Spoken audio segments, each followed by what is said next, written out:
वहिनी, 2 मुहूर्त आहेत, त्यातला एक आहे पुढच्या आठवड्यात आणि दुसरा 2 महिन्यांनी आहे. छे छे, 2 महिने तर नको ग बाई. चालेल मग पुढच्याच आठवड्यात लग्न उरकून टाकूया. अहो पण मग तयारी? अहो मी आहे ना उर्मिले, तू काही काळजी करू नकोस बघ. ते सगळं ठीक आहे, पण यांच्याशी बोलायला हवं ना. हे बघ, ते मी बघेन, आपण बोलू त्याच्याशी. उर्मिला असं म्हणत होती की पुढच्या आठवड्यात एक चांगला मुहूर्त आहे. पुढच्या आठवड्यातला?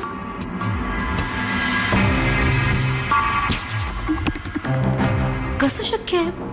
म्हणजे फार लवकर होत आहे नाही? तुझं बरोबर आहे ग सुलभा, पण आता माझी परिस्थिती माहिती ना तुला.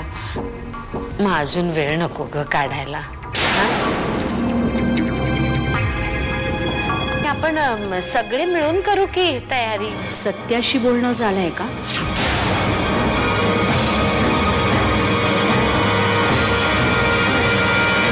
हो म्हणजे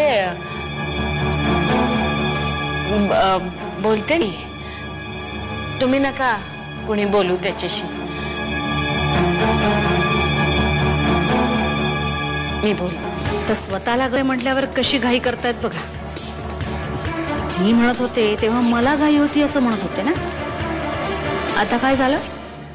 मला जरा महत्वाचं बोलायचंय तुझी. ऍक्च्युली मला पण तुझ्याशी महत्वाचं बोलायचंय.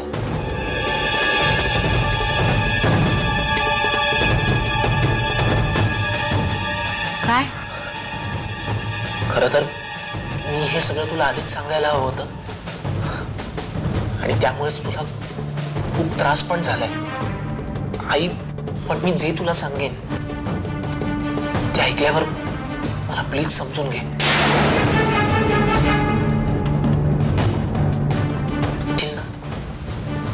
काय रे, असं काय सांगायचंय तुला? आणि बोल ना. अगं नाही नको, मी रात्रीच सांगतो. मी काय म्हणतोय की आत्ता अगदी लगेच जायला पाहिजे का? तुझी प्रकृती नाहीये नीट. मी काय म्हणतोय 4-5 दिवसांनी जा ना, काय फरक पडणार आहे?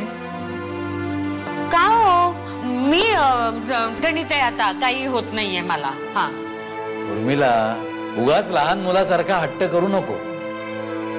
तुझी तब्येत चांगली म्हणून सांगतोय ना तुला. पण आता आपल्या घरात काही कार्य असलं तर आपण कसबा गणपतीला जाऊन वाहतो ना अक्षता.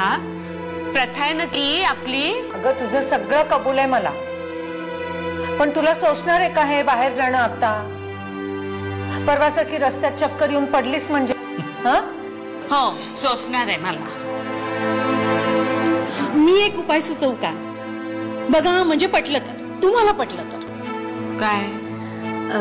मी असं करते, मी जाते गणपतीला, अक्षता वाहून येते. तुम्ही घरातल्या गणपतीला अक्षता वाहा ना.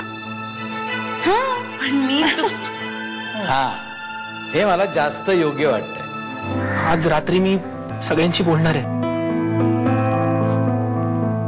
तेव्हा तू पण ये. आई मला काहीतरी सारे आणि मलाही आईला आणि तुम्हा सगळ्यांना खूप महत्वाचं सांगायचंय.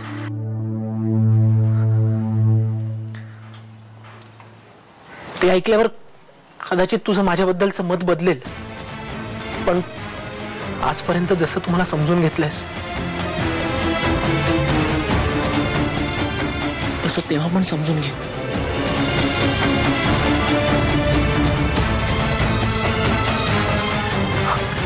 निदान समजून घेण्याचा प्रयत्न तरी कर.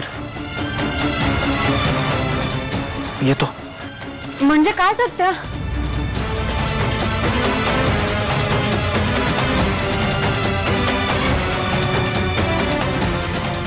मी रात्रीच सांगतो ना सगळं.